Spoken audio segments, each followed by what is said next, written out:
Hello, नमस्कार दोस्तों, आप सभी का स्वागत है। आज की इस यूपी जीके के जो प्रैक्टिस सेट है होमगार्ड के लिए, चाहे वो यूपी पुलिस हो, चाहे लेखपाल भर्ती हो, चाहे जहाँ भी आपके यूपी जीके के प्रश्न पूछे जाते हैं, ये प्रैक्टिस सेट जो बहुत ही महत्वपूर्ण होने वाला है। ये प्रैक्टिस सेट नंबर 14 है। ऑलरेडी आपके जो हैं 13 प्रैक्टिस सेट जो है कराए जा चुके हैं, तो जाकर उनको भी आप लोग चाहे तो देख सकते हैं। तो इसी के साथ यह क्लास यहीं शुरू करते हैं। इस क्लास में हम लोग जो है 20 महत्वपूर्ण जो है प्रश्नों को डिस्कस करते हैं। कितने प्रश्नों को डिस्कस करते हैं? 20 महत्वपूर्ण जो है एमसीक्यू को इस क्लास में हम लोग देखने वाले हैं। तो अपने पहले प्रश्न की तरफ बढ़ते हैं। हमारा पहला प्रश्न है कि उत्तर प्रदेश में हिंदुस्तान एल्युमिनियम कॉरपोरेशन द्वारा बॉक्साइट से एल्युमिनियम निकालने का जो है कार्य कहाँ पर किया जाता है?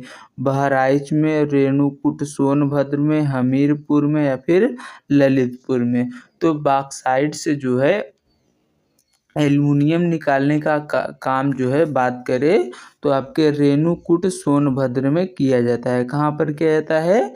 रेणुकूट सोनभद्र में।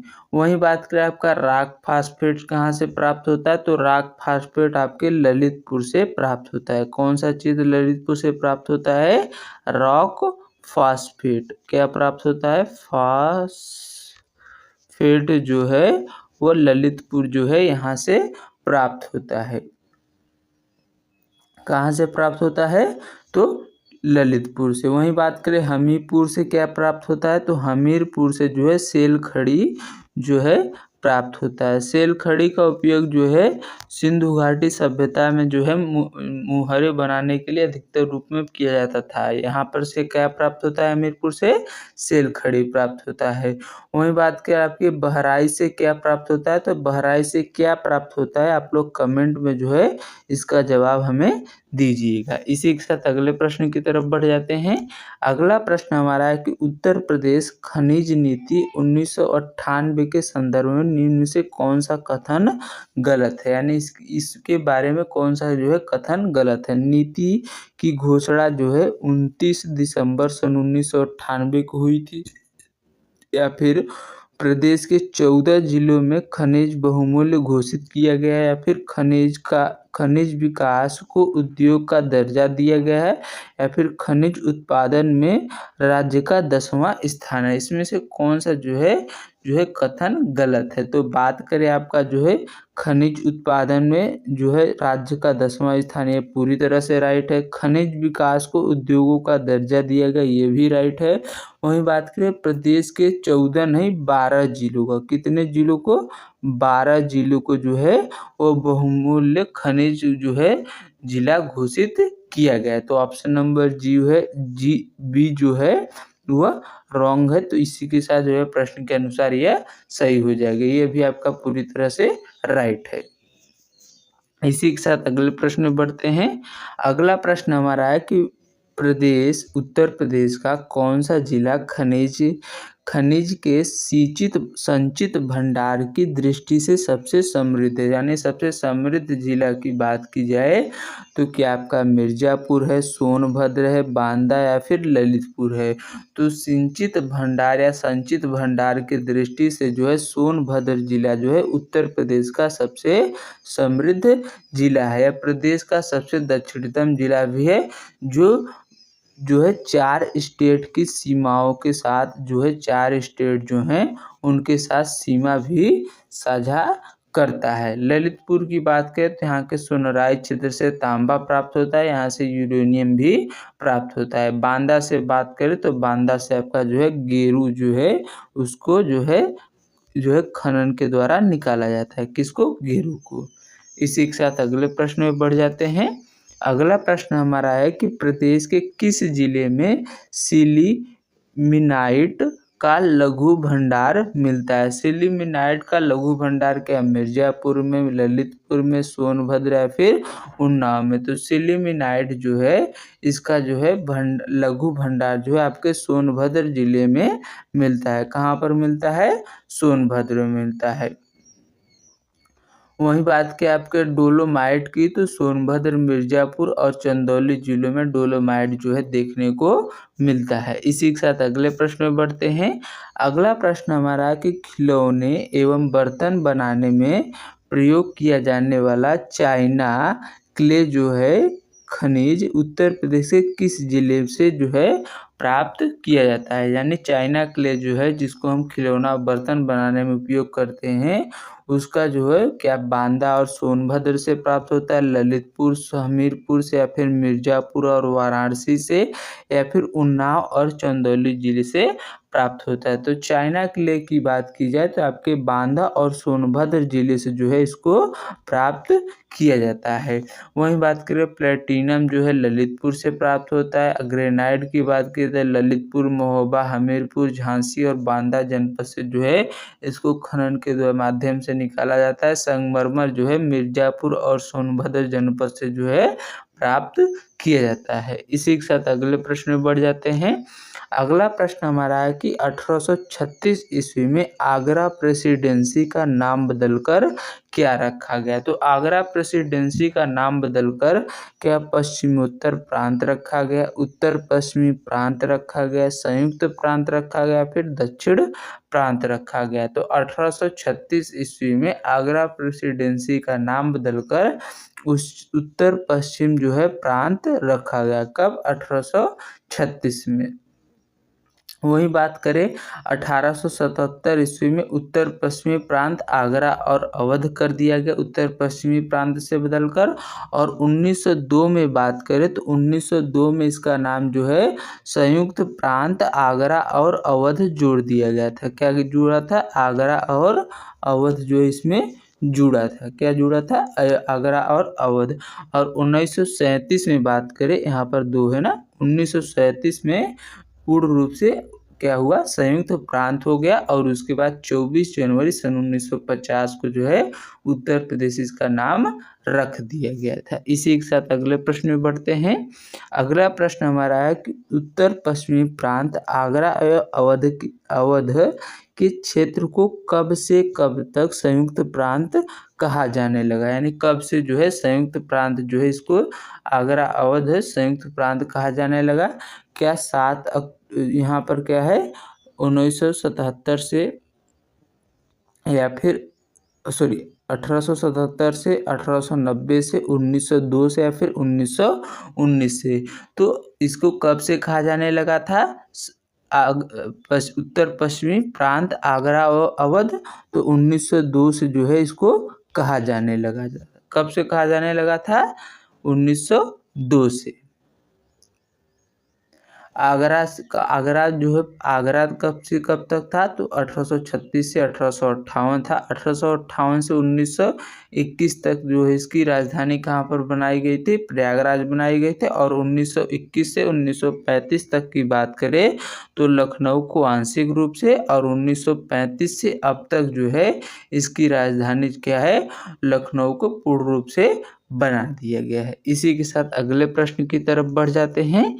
अगला प्रश्न हमारा है कि उत्तर प्रदेश राज्य का मानवाधिकार आयोग का गठन जो है कब किया गया था। उत्तर प्रदेश में मानवाधिकार आयोग का गठन क्या 7 अक्टूबर सन 2000 को, 21 जुलाई सन 2004 को, 15 सितंबर सन 2003 को, या फिर 5 अप्रैल सन 2005 को किया गया था। तो उत्तर प्रदेश राज्य का जो है मानवाधिकार आयोग का गठन की बात की जाए तो मानवाधिकार आयोग की गठन जो है वो कब किया गया था। तो मानवाधिकार आयोग का गठन जो है 7 अक्टूबर सन 2000 को किया गया था। कब किया गया था? 7 अक्टूबर सन 2000 के। इसके फर्स्ट अध्यक्ष की बात करें तो इसके फर्स्ट अध्यक्ष कौन थे? तो न्यायमूर्ति यानी चीफ जस्टिस ऑफ जो चीफ जस्टिस AP मिश्रा थे। कौन थे? AP मिश्रा जी थे। कौन थे? चीफ जस्टिस AP मिश्रा इसके फर्स्ट अध्यक्ष भी बने थे। इसी के साथ अगले प्रश्न में बढ़ते हैं। अगला प्रश्न हमारा है कि उत्तर प्रदेश के किस जिले में सबसे अधिक जो है विधानसभा सीटें हैं? क्या श्रावस्ती में है, कानपुर, लखनऊ या फिर प्रयागराज में? तो सबसे अधिक सीटों की बात करें विधानसभा की तो प्रयागराज जनपद में सबसे अधिक सीटें हैं। और कितनी सीटें हैं? तो 12 सीटें जो हैं विधानसभा की सबसे ज़्यादा प्रयागराज में हैं। और उत्तर प्रदेश का सर्वाधिक तहसील वाला जिला भी प्रयागराज है। कितने जिले हैं? 8 जिले हैं। और दूसरा आपका आजमगढ़ भी है, वहाँ पर भी 8 जिले हैं। इसी के साथ अगले प्रश्न बढ़ते हैं। अगला प्रश्न हमारा है कि उत्तर प्रदेश में उच्च न्यायालय जो है निम्नलिखित में से कहाँ स्थित है? लखनऊ में है, प्रयागराज में, गोरखपुर या फिर आगरा में? तो उत्तर प्रदेश में उच्च न्यायालय की बात की जाए तो आपके जो है प्रयागराज में अवस्थित है। कहाँ पर अवस्थित है? प्रयागराज में अवस्थित है। इसकी स्थापना की बात की जाए उच्च न्यायालय की तो 17 मार्च सन 1866 ईस्वी की इसकी स्थापना की गई थी। कब? 1866 ईस्वी की जो है इसकी स्थापना कहाँ पर पहले हुई थी? तो आगरा में इसकी स्थापना हुई थी। बाद में इसको जो है 1869 ईस्वी में प्रयागराज में स्थानांतरित कर दिया गया था। इसी के साथ अगले प्रश्न में बढ़ते हैं। अगला प्रश्न हमारा है कि नगर निगम में निर्वाचित सभासदों की संख्या कितने से कम तथा कितने से अधिक नहीं होनी चाहिए? जो नगर निगम के निर्वाचित सदस्य हैं सभासदों के, उनकी संख्या किनके बीच होनी चाहिए? 60 होनी, न्यूनतम 60 और अधिकतम 110 होनी चाहिए। न्यूनतम 50, अधिकतम 90 होनी चाहिए। न्यूनतम 40, अधिकतम 80 होनी चाहिए। फिर 80 और 130 होनी चाहिए। तो सभासदों के निर्वाचित जो सभासद हैं उनकी न्यूनतम संख्या 60 और अधिकतम 110 से ज़्यादा नहीं होनी चाहिए। नगर निगम की टोटल नगर निगमों की बात करें तो कितने नगर निगम है उत्तर प्रदेश में? तो 17 नगर निगम जो है हैं। अंतिम नगर निगम की बात करें तो शाहजहांपुर को सन 2018 में बनाया गया था। और प्रथम नगर निगम जो है कानपुर बना था। कब? 1959 में बनाया गया था। इसी के साथ अगले प्रश्न में बढ़ते हैं। अगला प्रश्न हमारा है कि उत्तर प्रदेश के निम्नलिखित नगरों में से एक नगर में नगर निगम नहीं है? अलीगढ़ में नहीं है, कुशीनगर में, मुरादाबाद या फिर अयोध्या में? तो कौन सा इसमें से नगर निगम नहीं है? तो कुशीनगर जो है एक नगर निगम नहीं है। ऑप्शन नंबर बी राइट हो जाएगा। कुल कितने नगर निगम है? 17 नगर निगम है, जिसमें आपका अलीगढ़ है, मुरादाबाद, अयोध्या ये सभी हैं, लेकिन कुशीनगर नहीं है। इसी के साथ अगले प्रश्न में बढ़ते हैं। अगला प्रश्न है कि निम्नलिखित में से कौन सा साधुओं द्वारा गाया जाने वाला भक्तिपूर्ण गीत है? निर्गुण है, पूरन भगत है, मृत्यु है या फिर ये सभी है? तो साधुओं द्वारा गाया जाने वाला भक्तिपूर्ण गीत जो है ये सभी। ऑप्शन नंबर डी राइट हो जाएगा। इसी के साथ अगले प्रश्न में बढ़ते हैं। अगला प्रश्न है कि निम्नलिखित में से कौन सा उत्तर प्रदेश का लोकगीत नहीं है? बिरहा नहीं है, ढोला मारू नहीं है, कजरी नहीं है, फिर रसिया नहीं है? तो बिरहा, कजरी और रसिया जो है उत्तर प्रदेश के लोक गीत हैं, जबकि आपका ढोला मारू उत्तर प्रदेश का लोकगीत नहीं है। ऑप्शन नंबर बी राइट हो जाएगा। वहीं बात करें बिरहा पूर्वांचल में होता है, इसके प्रथम गायक जो है बिहारी यादव थे। और कजरी की बात करें तो पूर्वांचल में श्रावण माह के दौरान होता है। इसकी उत्पत्ति जो है मिर्जापुर जनपद से मानी जाती है। रसिया की बात करें चरुकुला नृत्य के दौरान ब्रज क्षेत्र में इसको जो है चैत्र मास में किया जाता है। इसी के साथ अगले प्रश्न में बढ़ते हैं। अगला प्रश्न हमारा है कि निम्नलिखित में से कौन सा नृत्य जो है बुंदेलखंड में फसल कटाई के समय पर किया जाता है? कर्मा, सहरा, ढंडिया या फिर चरकुला? तो बुंदेलखंड क्षेत्र में फसल कटाई के दौरान कौन सा नृत्य होता है? तो सहरा नृत्य को किया जाता है। ललितपुर, झांसी, हमीरपुर क्षेत्र जो है बुंदेलखंड के यहाँ पर होता है। कर्मा नृत्य मिर्जापुर और सोनभद्र जिले में जो है किया जाता है। इसी के साथ अगले प्रश्न में बढ़ते हैं। अगला प्रश्न हमारा है कि कहरौआ नृत्य उत्तर प्रदेश के किस क्षेत्र में सर्वाधिक प्रचलित है? तो कहरौआ नृत्य की बात करें बुंदेलखंड में है, पूर्वांचल में है, बघेलखंड या फिर ब्रज क्षेत्र में? तो कहरौआ नृत्य की बात की जाए तो आपके जो है पूर्वांचल क्षेत्र में जो है सर्वाधिक प्रसिद्ध है। विदेशिया, कटघोड़वा, नकटौरा, चौरसिया नृत्य जो है ये सब भी जो है पूर्वांचल क्षेत्र में ही प्रसिद्ध है। चौरसिया नृत्य की बात की तो जो जौनपुर में अधिकतर जो है किया जाता है। इसी के साथ अगले प्रश्न में बढ़ते हैं।